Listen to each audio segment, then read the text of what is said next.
Hi, welcome to the Dairy Hour Podcast, where rural charm meets personal growth. Join us as we milk every moment for wisdom, self-improvement, and mental wellness. I'm your host, Val Levine, a rural dairy farming mom with a passion for filling hearts while never forgetting to fill my own cup. Get ready for insightful conversations, empowering tips, and a splash of fun and laughs, of course. Let's cultivate growth, nourish our minds, and embrace the journey together. This is the Dairy Hour Podcast, where every episode is a breath of fresh air and the inspiration you need to be your best self. Hello, everyone, and welcome to today's episode of the Dairy Hour Podcast. I'm your host, Val Levine, and I'm joined today by Natalie Kovarik. How are you, Natalie? I am so good. Thanks for having me on. Good. I am so excited to chat with you. Like we were chatting earlier, I've had your partner in crime already on the podcast, Tara. And also, if you go way back to the beginning of the Dairy Hour Podcast, I had Tara's other partner in crime, Daniel, on he was one of the first episodes that we did on the podcast here. And Natalie would like to put this out there for you, Daniel. She said she's the better partner in crime. So we're just going to start a little war here. And Listen, anyone who knows me and Daniel is going to choose me. So I'll put it out there. Fighting words these days. I love it. So Natalie, do you want to go ahead and tell everybody a little bit about you? Yeah, of course. I'd love to. So I am actually a beef girl. I grew up on a cattle ranch in Southwest Montana. So I'm always honored that I get to dabble over and cross the lines into the wonderful world of dairy. As you mentioned, I actually co-host a podcast with Tara Vanderdusen. And so I have gotten to experience the dairy industry and the people within the dairy industry in a whole different way since meeting her with her and, going into business with her. So it's always fun to come over to this side. Fast forward a little bit from childhood, I mentioned co-host the podcast Discover Ag and Share Online. And then my husband and I ranch in central Nebraska. I love it. I have always dreamed of just being, I'm a dairy girl first and foremost, but I have had horses my entire life. And it's always just been my dream to go to a ranch and run across the fields, gallop across the fields, do all the fun things. But I'm in New York and we don't get big, huge ranches where we get to go out and do that. So I did go on a trail ride, a 10.5-mile trail ride through the woods yesterday. So that was fun. We're going to just go with that. That's really awesome. I'm glad you got to do that. Yeah, horses are my favorite animals.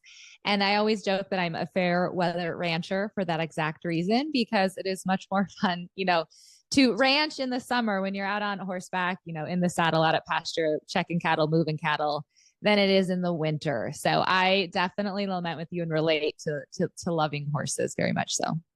I can relate to the fair weather thing also, because while I don't know, winters get pretty cold here in New York too, but I'm a fair weather person. I do not like the cold. So I prefer to be cozy. So let's rewind, I guess, a little bit and go back to chatting about, growing up on the ranch in Montana with your parents and, what are some of your fondest memories? Where did you see life taking you back as a Montana ranch daughter? Yeah, definitely not here where I am now, which is so funny. Tara and I actually talk about that quite a bit, that kind of our profession and what we do now, didn't even exist when we were in college, so it's hard to imagine that this is where we are, but we're obviously so thankful and love it so much. So I grew up in Southwest Montana. It's a very beautiful part of the country. A lot of people are familiar with the town Bozeman, Montana. So, mountains. Our ranch was kind of in a big valley nestled between mountains. And so very gorgeous.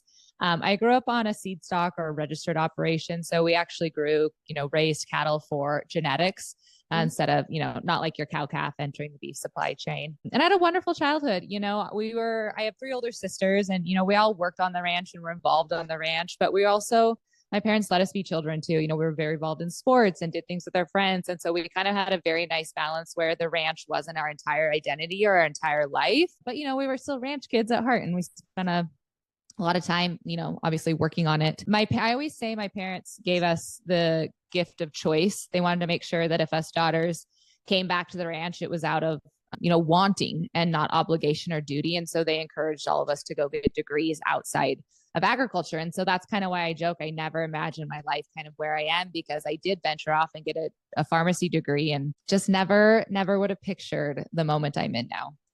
So a fun little tidbit, I've actually been to Bozeman, Montana before, we have a 4-H teen exchange group in our county. And we did a teen exchange with a county from Montana, and I could not tell you the name of that county at this point, but we did, I think the nearest like quote unquote city was Bozeman. So I was there, 20 years ago. That's crazy. That was a good county to draw though. Yeah, no, it was cool because, I got to go out and we got to see Yellowstone and all the fun Montana things. So that was really, really a good time and a fun childhood memory of mine. So what drew you to pharmacy school coming from a ranch? Like what made you choose? Yeah, honestly, my oldest sister was a pharmacist, and there's a little bit of an age gap between us. We're all about 3, 4, 5 years apart. So, by the time I was, entering into college, she was well established in the working career as a pharmacist. And I just thought it was a really good career for women. I mean, it is a really good career for women. And I just kind of ended up, didn't do any, like training in it or anything. I just ended up taking the courses of, going to school for it. And thankfully, I loved it. I really enjoyed working in healthcare. I really enjoyed like the pharmacy portion of it and what you do as a pharmacist. So I think God was kind of just blessing me with my blind, leap to say, well, she's doing it, I guess I'll do it too. If the big sister can do it, I guess exactly. I'll follow in her footsteps. She can help me out and away we go. 100%. Yep. So you went to college, got your pharmacy degrees, and you went into what kind of pharmacy? See, I have a friend who's a pharmacist now, so I'm like learning that there are so many. When you think of pharmacy, you just think of like going to the local drugstore pharmacist, but it's just funny because there's so many different career paths that you can actually take as a pharmacist.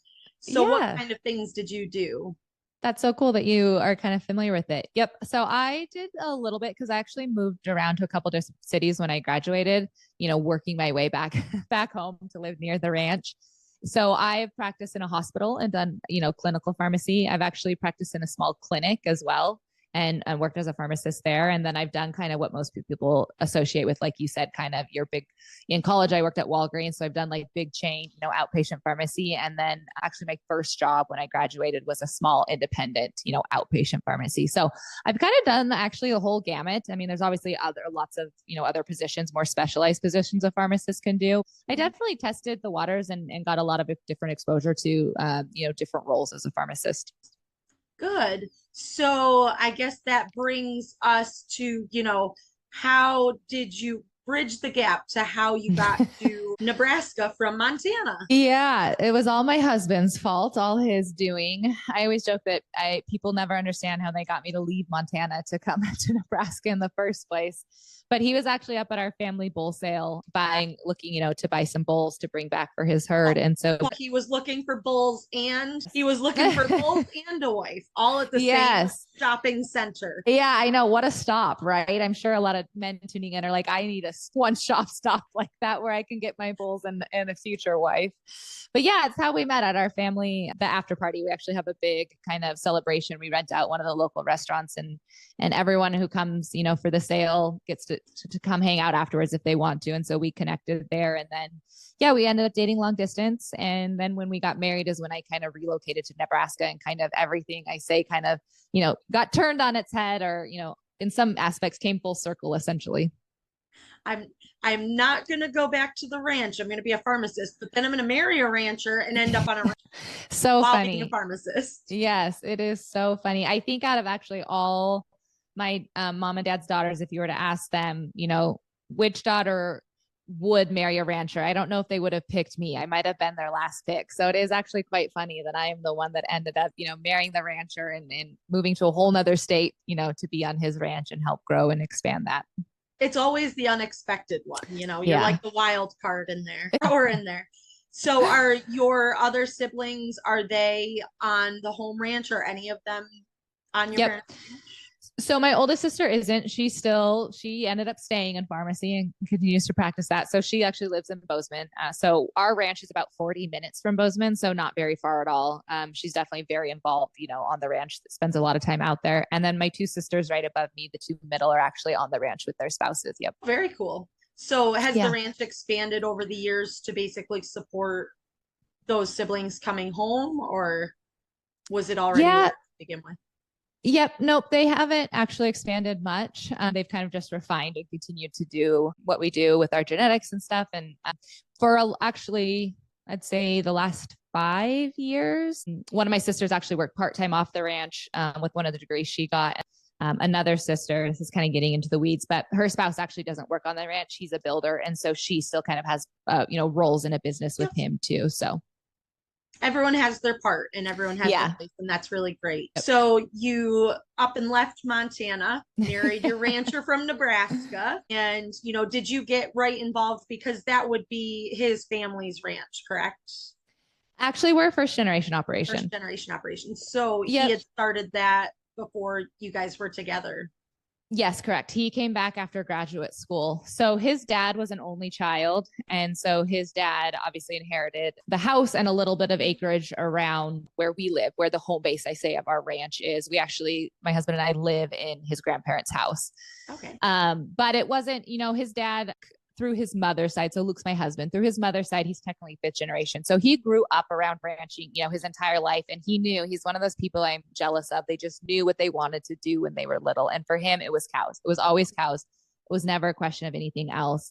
His parents were really concerned about that, though. They did not want him to go into production agriculture.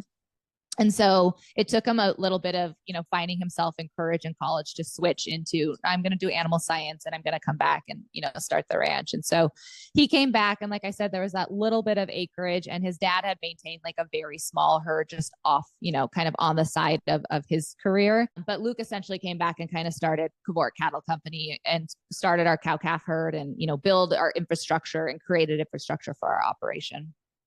That's really fantastic that he was able to do that, because we've talked multiple times on this podcast about how hard it is for that generation to get started in any type of agriculture. I know it personally from a dairy side, but just any agriculture, it's so hard to get that land base and get that capital to start a first generation ranch, farm, whatever it may be. So kudos to him for being able to stick that out, because it's definitely a very tough thing to start out with. Yeah. Our first generation dairy farmers in New York State. I've grown up seeing it all. You grew up like my kids are growing up, seeing us, hustling hard to make it all work.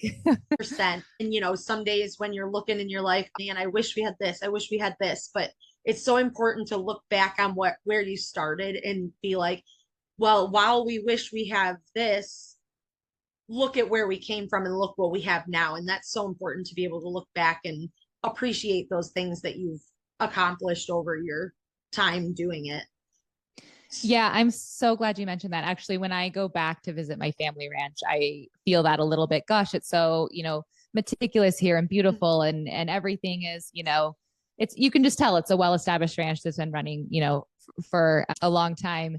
And I often think, gosh, I wish our ranch could just be more like this. And, there's pros and cons to it. It's a wonderful thing that my husband and I are sole operators. And so, if we want to make a change or do something different, it's up to him and I to have that discussion. And we don't have to go through generations, to make different changes. And so there's pros and cons. And it's interesting having, I think, the experience of growing up fourth generation that's still, a very active ranch, and having that kind of legacy and understanding that. But doing this first generation thing where my husband we're the ones starting it and kind of hustling to grow. And so it's just, it's interesting to have both sides, and grass is always greener on the other side. Probably, generation wants first generation and first generation wants multi-generation. 100%. The grass is always greener on the other side until you get there. And then you're like, but this problem was not over on the other side of the fence. Hang on.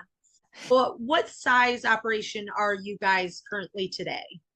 Yep. So we're actually pretty large. We run about 1,000 head of cattle. So, and it's going to obviously vary geographically what state you're in and how big that is compared to relative herd. But yeah, we don't do a ton of farming. Actually, we lease most of our farm ground out. And so, my husband's very, very focused on the cattle, and we've been pretty progressive. Like I said, it's just him and I. So we've been taking some risks and doing some kind of things to grow our operation, quicker and faster than, maybe other people would want to, or we would have to if we had other, opinions to go around. And so we've been able to kind of grow pretty rapidly to our size. That's really great to hear, especially starting, just starting as a first generation rancher, to see that he's been able to scale up and, obviously had, like, it's not just luck, but have some good luck, because it does take a little bit of luck in anything in agriculture to get the desired results. So that's really, really great. So you've moved to Nebraska, you're ranching with your now husband. What did that look like in your pharmacy career, and how did you move forward on that? Yeah. So when I first relocated, we're outside a pretty small town. It's about a population of 2,000. So there is a critical access hospital and then actually 2 outpatient pharmacies, just because we are so far from like a larger city. There's quite a bit of amenities and things in town, but there actually wasn't a position open. Like turnover isn't exactly high in rural communities. So when I relocated, I didn't have a pharmacy job. There wasn't one open, and we talked about it. My husband and I decided we didn't want me to commute to one of the larger cities and kind of make that part of our family routine. And so that is actually how I kind of got into social media. It was very accidental, but I ended up starting a direct to consumer beef business with a childhood friend because I wasn't working. And so I thought, oh, well, this is, something I could maybe do on the side, which is a joke. Anyone who ever has ran a direct to consumer operation knows that it is very much so not a side business or side hustle. And so, but that was kind of the first thing and then a pharmacy position ended up opening up. And so I took that and was kind of, running the direct to consumer beef business, sharing online, and then also working part-time off the ranch as a pharmacist at our local hospital. The Barnyard Language Podcast is honest talk about running farms and raising families, hosted by us, Katie and Arlene, an Iowa sheep farmer and an Ontario dairy farmer with 6 kids, 2 husbands, and a whole lot of chaos between us. We talk to guests who have life experience that's relatable to parents in agriculture and offer resources, perspective, compassion, a few swears, and lots of laughs. Whether your farm is a raised bed in your backyard or 10,000 acres. Whether your family is in the planning stages or you've got a dozen kids. If you've ever had a car seat in a combine, a stroller in a stable, or you have a toddler or a teen in your tractor, this is the podcast for you. Subscribe to Barnyard Language today on your favorite podcast platform. Okay. And so when did you start sharing on social media? Like, what year are we in here? Yep. It would have been fall of 2018. Okay. And that was actually, I wasn't really sharing personally at all. It was for the direct to consumer beef business. So it was kind of more of a business page. Obviously, if you're going to get strangers to buy beef from you on the internet, you definitely have to share your story, connect people to you as the family behind the beef. But it definitely wasn't like my personal page now. It was very much so direct to consumer beef and the business page. Okay. And so how did things progress from there? You're obviously sharing a lot more personal things and more of your day-to-day as targeted to the direct-to-consumer beef sales. So how did that progress through for you? Yeah, again, very naturally, and something I really didn't see coming. Part of my personality is a pretty quick pivot decision maker. Once I see something or decide something, it doesn't take me long to kind of go after it or make that change. Direct to consumer was kind of hard for our operation. 3 hours from the processing facility I wanted to use because we had to be USDA certified, and that was kind of the best one. We were about 3 hours from like an Omaha, where it's going to be like a bigger customer base to go to farmers markets or things, that are conducive, like pop-ups and just different things like that. And so it was kind of wearing on us.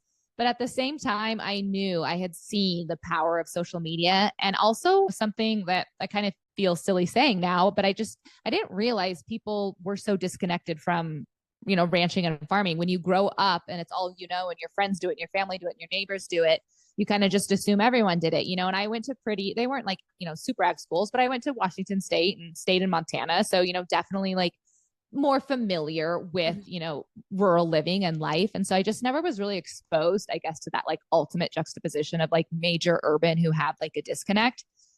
But I did when I started sharing online. And that's when I say, like, I kept thinking, gosh, there really is something here. Like, people really do want to have access to a farmer and rancher, and people really do enjoy this lifestyle. And so I remember my husband and I were down at a conference in Omaha. And after that conference, on our drive home, I talked to him and I was like, I really think we should stop with the direct consumer beef business and pivot to like a personal brand that is just sharing kind of about us and our family and our ranch, specifically. And I wanted to do that on Instagram and YouTube. And that was kind of the pivot out of the business and into my more personal brand.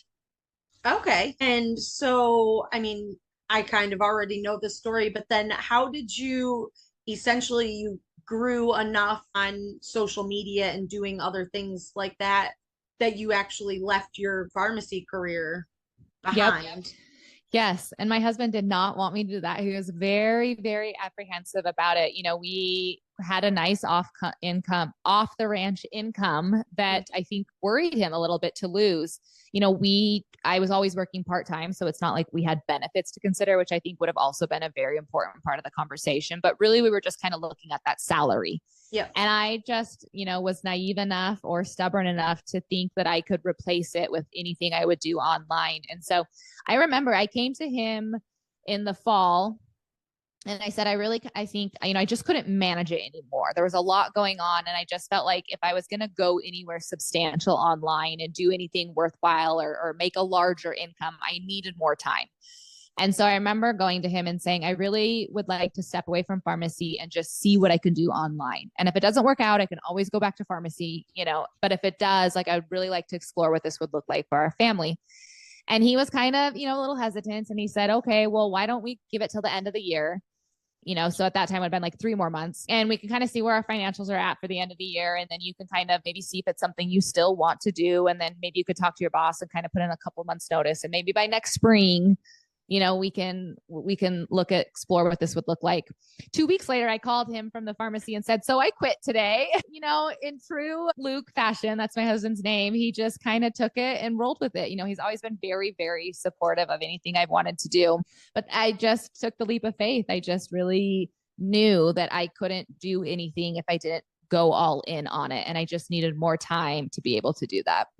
Yeah. And he was hoping if you pushed it out little further and a little further, then maybe you would be like, man, maybe I'll just stay here. Exactly. Yeah. He was trying to subdue that. But if you ask him in hindsight, he said it's the best decision I ever made. And so I think he trusts me a little bit more to kind of, with all my off the cuff ideas of things I want to do now, I think he's a little bit more like, okay, this girl can handle it. She'll figure it out. She can stand on her own 2 feet. I guess I better let her run before I end up in the way of it. And she runs. Yeah. My husband is pretty similar in that, like, he's like, no, you do you, like, Yep. I'm here to support you. You're going to do, as he says in his sarcastic way, you're going to do what you want anyway. So you might as well. Yeah. It is such a gift though. I talk a lot about how his support really has enabled me and put me in different positions to have some of the success I have, because it would be different if he was, more apprehensive or did, we did have, arguments to, just if there were barriers there. And he's always been just very, very, if that's what you want to do, we'll figure it out and we'll make it work. And I think that's such a gift he's given me. So I recognize that and thank him for it. Yes, agreed. And I definitely feel the same way about my husband, Greg. He's the same way in that, cloth of like, I'll be here on the farm. Follow your dreams, do what you feel is right. I'll be here. I'll be behind you. And that's definitely, we got lucky on that one, because that's why those kind of guys end up with girls like us, because they're just like, just go ahead, just come back in one piece. That's all I ask. Like, they're just like, go be free. Like, yes, my husband refuses to put dates in his phone like a normal human being does to track their calendar. So every month I have to sit down and fill out one of those big desk ones that he keeps on his desk. And so I was just updating September's and he was looking at it and he's like, well, where are you gone this weekend? And I said, why does it matter? And he's like, well, I need to know if you're like in Africa or in Illinois. It's a big difference to me, I'm like, okay, I'll start putting down the location then. If you go missing, I need to know where to start looking for you. Jeez. Right. Yeah. Yeah. That's, my husband will be like, where are you going today? What hotel are you going to be in? And I was like, I don't know, going that way, somewheres. Okay. Yes. I love it. That's great. So you took the leap and you went social media full force. Yep. What has your, Tara came in there at some point as well, which was a huge spin on your story. Yep. So I've always kind of approached social media actually from a business standpoint and was always really conscientious of like, how can I make this work for, a business and monetize this for our family? Because I knew I was replacing that pharmacy income and I did, always approach this as my job. So, it has ebbed and flowed, as you kind of mentioned, the different ways I've showed up online. I've always, maintained certain social channels and just kind of shared our family life, but the way I've derived money has always changed. For a while, it was brand partnerships was a really big portion of my income. Then for a while, when we were active on YouTube, YouTube actually pays creators. And so I was getting an income directly from, YouTube, the platform itself. I've actually hosted, business retreats and made money that way. I do professional speaking. Tara and I launched an online course, and then we have our podcast now. So, different ways, but again, kind of all centered around that message of, our family, our ranch and agriculture, essentially. Good. And it's always good to see people out there just sharing their story, whether they're from a dairy farm, a ranch, any type of agriculture. It's so important to make sure that we're staying connected with those consumers and ensuring that, we're trying to bridge the gap, because the gap is getting bigger. So we need to keep building stronger bridges as time goes on. Otherwise, the bridge is going to collapse, and we need to make sure that people are staying connected with where their food comes from. And I think that's so important. I guess I want to revert back a little bit. How did you end up meeting Tara? She actually came to one of my business retreats that I hosted. And so we had known each other online. Obviously, it's a small circle in agriculture, and then it's an even smaller circle, right, between the people who share online. And so we had been quote unquote online friends, but, never really much there. It wasn't like a major friendship or anything. But I remember when she came to our retreat, there's something very contagious about Tara when you meet her in person. And I just remember really thinking, gosh, I would align a business with her. Like this person is going places. She has, mission and so passionate, and it really aligned kind of with my mission and my passion. So we kind of formed a fast friendship from meeting in life.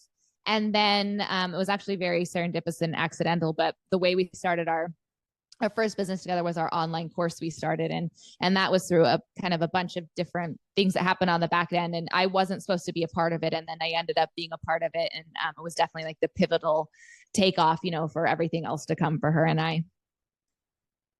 Good. Yeah, she's a really great person. Just the couple times that I've gotten to meet her, being on the same national dairy board as she is, she definitely has that contagious energy about her. And she's a really great person, and she's just so well-rounded and well-educated. And it's definitely, we're blessed to have a spokesperson like her in agriculture. So a shout out to our dear friend. She better be listening. We're going to make sure she listens to this. We'll send it to her. Be like, you're mentioned. You got to listen to this. But don't let Daniel listen. I mean, I think it would be more fun if Daniel listened with her. It would be more fun. Oh, gosh. So, I'm a huge fan of your podcast now, Discover Ag. It's one of my, I go through like ebbs and flows of being able to put the time in to listen to all the podcasts that I really enjoy. But Discover Ag is one of those ones that it's like my go-to. So do you want to talk a little bit about how Discover Ag itself came up? What made you two girls, think up that idea to have that type of a podcast? Well, thank you very much for the kind words. It's nice to, the interesting thing about podcasting is all the other social media forms, you always get immediate feedback on the content you're creating. And you kind of have this, instant communication with the people on the other side of whatever it is, but not podcasting. Podcasting, you're kind of just recording something and then putting it out into the ether. And then if, someone takes the time to find you and track you down somewhere online and say, I like your episodes, you don't really hear otherwise. So thank you for those kind words. Again, if there is a narrative or a thread to my personality that maybe you, dear listener, are picking up on, it's that I very much so build my ship at sea. And that was actually our podcast, what it is now, and kind of coming up with this idea of how we talk about agriculture and how we talk about different things. I don't think we could have just came up with that idea from the very beginning if we had sat down and brainstormed. I think we had to work our way up to what it is now. And we actually started sharing online. If you're a way OG listener, our podcast was actually created to partner with our online course. And so it was actually a lot more about like social media and sharing about agriculture online and kind of that, verbiage. But it was funny because we kept hearing from people, we had a small segment when we do that we called Candid Conversations, and we would talk about agriculture, just her and I kind of free form back and forth. And we kept hearing over and over again how much people loved that. And we also recognized how that was our favorite part of the podcast. And so her and I just came together and kind of said, do you think we should just forego, everything else and kind of build and develop this, you and I having conversations about agriculture? And we ultimately decided to do it. And then, we worked our way into kind of what it is now, which is we pick 3, trending topics that are kind of hot that week. And then we break them down and cover them. And it's really fun because it's on the pulse. And so we're always talking about something fresh and new and exciting. And it's fun, like we've mentioned a couple of times now, Tara's, very intelligent. And so she always brings really great, points and conversations. Like it's fun to go back and forth with her. And sometimes we agree and sometimes we disagree. And, we just keep it kind of female millennial conversation. And so our biggest hope is that people tune in and feel like they're chatting with their friends about really important topics, and, at the end of the day, learning some information, but most importantly, being entertained too. Definitely. And to answer, I guess, kind of your question earlier, yes, I'm an OG listener from way back in the Elevate Ag days. Yes.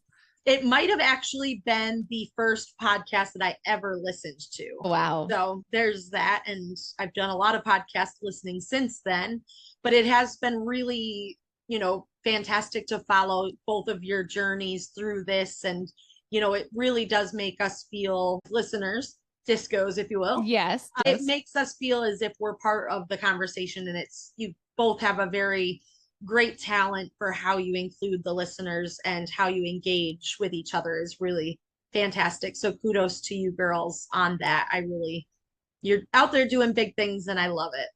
Yeah, thank you. It's actually our favorite is when after people listen, they come to our Instagram page or wherever it is and, bring their points or their viewpoints, because it's obviously just Tara and I kind of talking about ours. And, it's just so interesting and fascinating.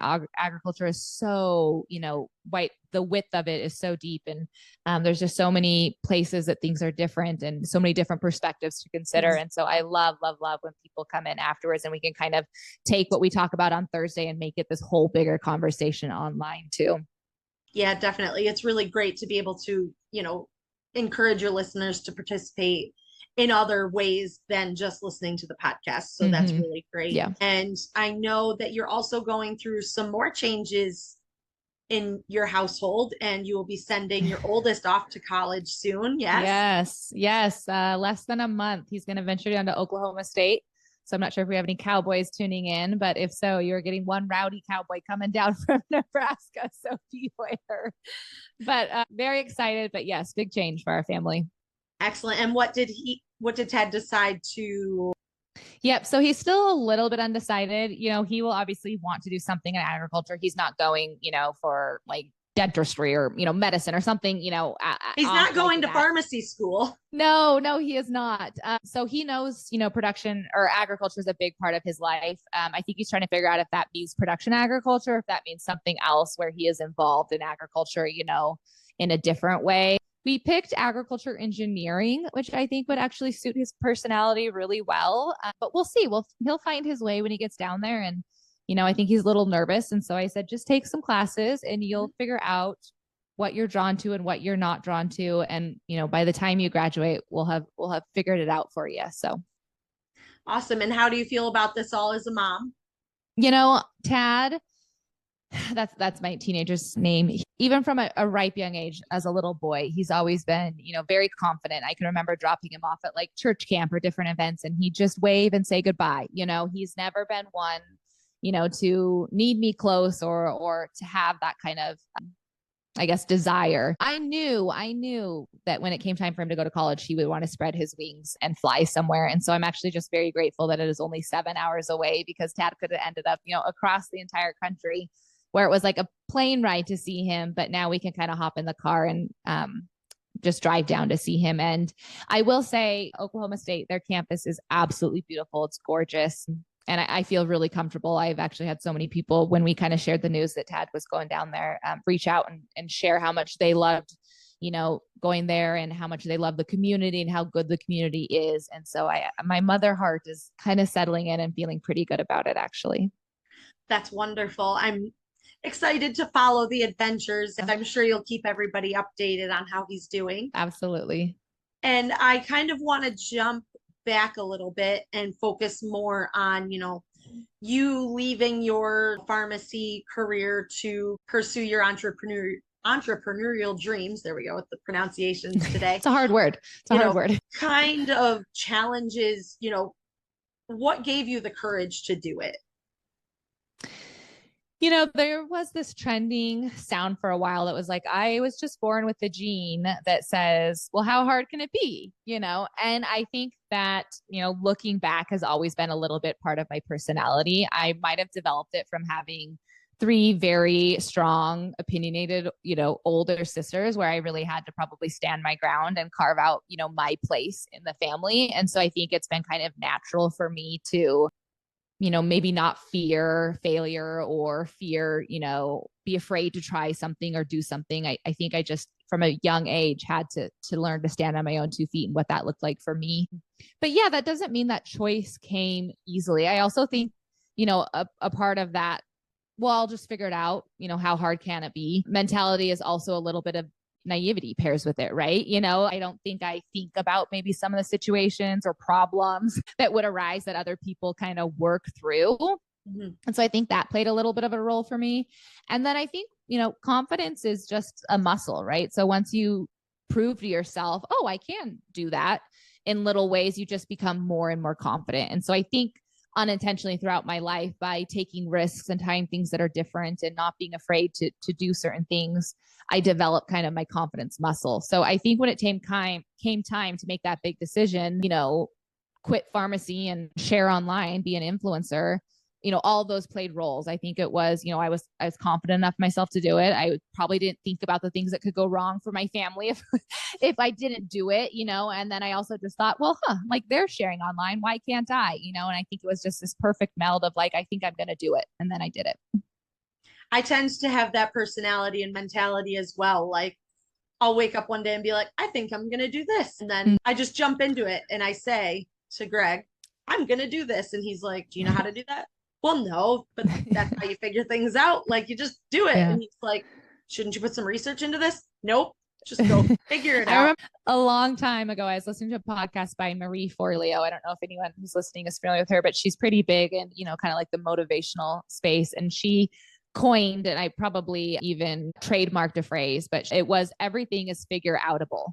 You just, maybe it's not the perfect solution or the solution you envisioned or, what the solution other people want, but like everything is figure outable. And I remember when I heard her talking about that in that podcast, I thought that makes like, I just really resonated with that message that like, there's a spectrum of how I can get this job done or make this choice. And it might not be how I ultimately wanted, but at the end of the day, like everything is figure outable. So if I go down this path and it doesn't work out, I'll figure out how to change and do something different, or maybe I'll come back to pharmacy, like nothing for me is like end all be all. And so I think that also like helps with some of these decisions I make in my life too. Awesome. I love it.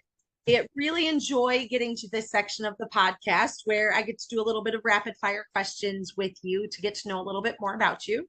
Oh, yay. Oh, yay. That was a sarcastic. Oh, no, yay. It's great. Well, rapid fire either goes really great or really bad. So I hope I'm on my toes and can think of a response. No. I won't put you in a bad position. I promise. Oh, okay. No, I'm not that kind of person. Not that kind of person.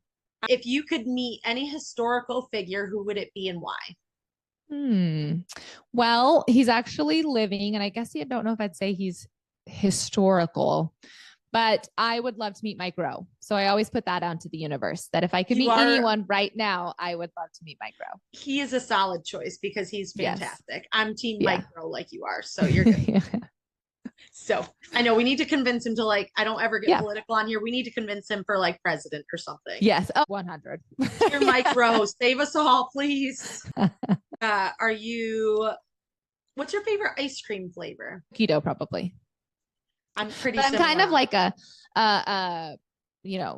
toppings gal. So I, throw on some sprinkles and all the things you can throw on there. And then it's like my perfect little dish, but usually I default to cookie dough. It's always a solid choice. Definitely. Mm-hmm. Morning or night person? Morning. Morning person. Yes. What time do you start your day in Nebraska? It depends kind of seasonally with what we have going on the ranch, but ideally I like 6 is usually like the best. I mean, sometimes we're up earlier on the certain times of the year and, but usually if I sleep past 6, I feel like I'm just not set up for the day anymore. So 6 is like my target goal. Yeah.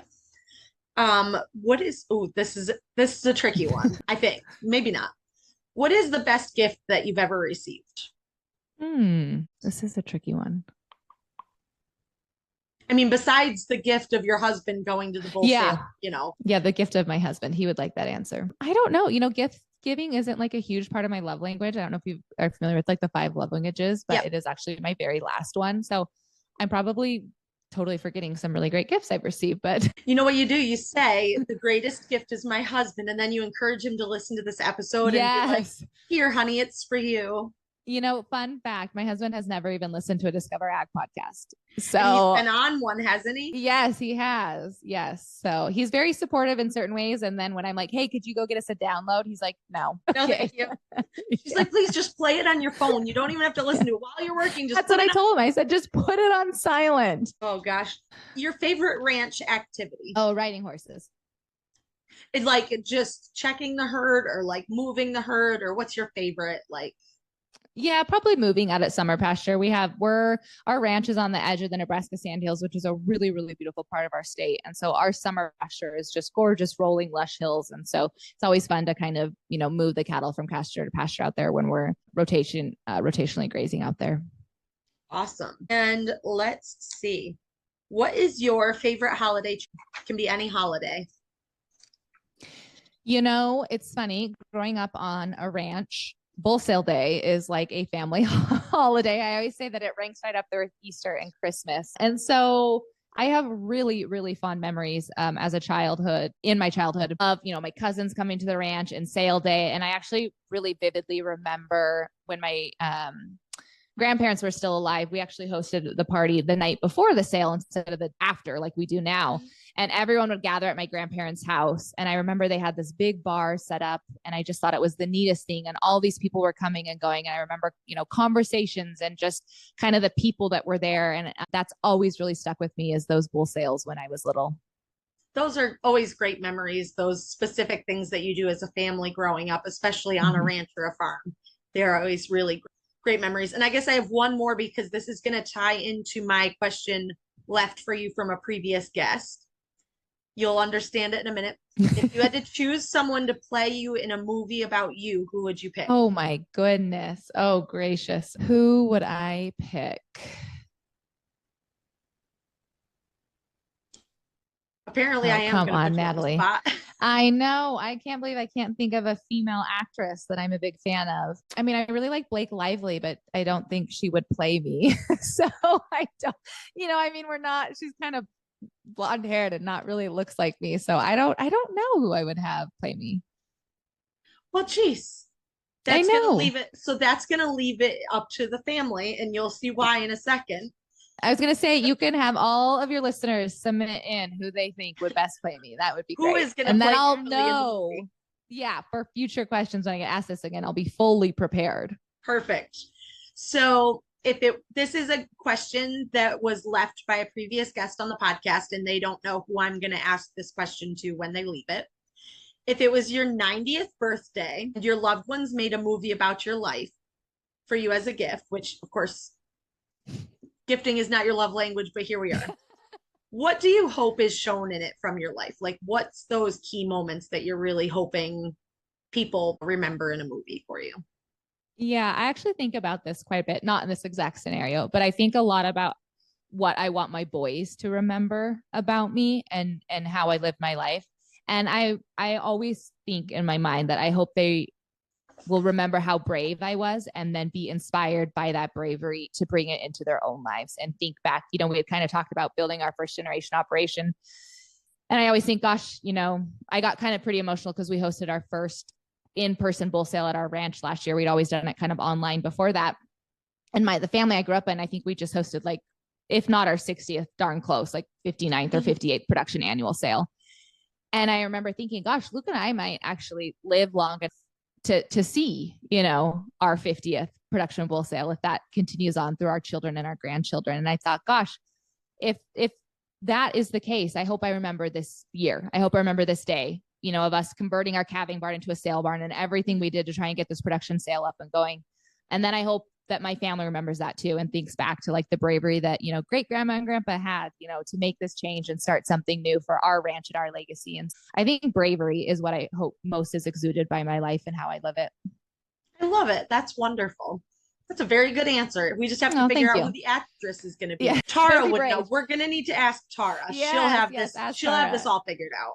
That's funny. I should ask her. I'll text her when I get off. So with that being said, what is one quote or saying that just drives you to be the best person that you can be? Yeah. So you gave me a heads up on this one and I'm glad you did because I am one of those quote persons. Like growing up, I would have sticky notes, you know, stuck to my bathroom of quotes, and quotes were just everywhere. I just think they're very inspirational and I love surrounding myself with, you know, empowering words. But on the same note, I feel like they're like picking your favorite child, you know, it's like 100%. I have so many quotes I love. And so, you know, I know you asked about, you know, living your best life, but I couldn't, when you said pick a quote for now, I couldn't help but just pick one for kind of the season I am in life right now. And this is the one I ended up choosing. It says, or it goes, and those who were seen dancing were thought to be insane by those who could not hear the music. And I just think it is such a beautiful reminder to kind of stay true to yourself and live, you know, life according to your standards and how you want to, regardless of kind of what maybe society thinks or family thinks or what you think they think, you know. I just think it's so beautiful phrase that obviously if you're out, you know, dancing in the rain and hearing the music and living your life and fully celebrating, there might not be people who understand it because they don't hear the music, and that's okay. I love that. That is wonderful. And it very much is resonating with me at the moment for the season of life that I'm in. So very appreciated because it's very timely and I appreciate that. Natalie, is there anything else that you would like to share today? I don't think so. If you're tuning into this, you're obviously a podcast person. So I would love if you would join Val and all the other discos and come over and tune into our podcast on Thursdays. You can find us, Discover Ag, anywhere you listen to podcasts. And every Thursday, we break down the top 3 trending topics in the ag and food space, Western culture, pop culture, agriculture. It's kind of a meld of all of that. And it's a lot of fun. So we would love to have you be a part of our Discover community. It is where the cool kids are, just so you know. And also, Natalie, where can people find you if they want to follow you yourself? Yep. So it's just my name. I'm on 3 different platforms, Instagram, Twitter, and LinkedIn. And all 3 of those are Natalie Kovarik. Awesome. And I will link those in the show notes. I appreciate it. Again, like Natalie said earlier, the best way for podcasts to grow, share it with a friend, tag your friends, and you know, leave us a review, of course. Natalie, I thank you so much for joining me today. It's been an absolute pleasure to get to chat with you. And we will talk to everybody next week. Thank you so much.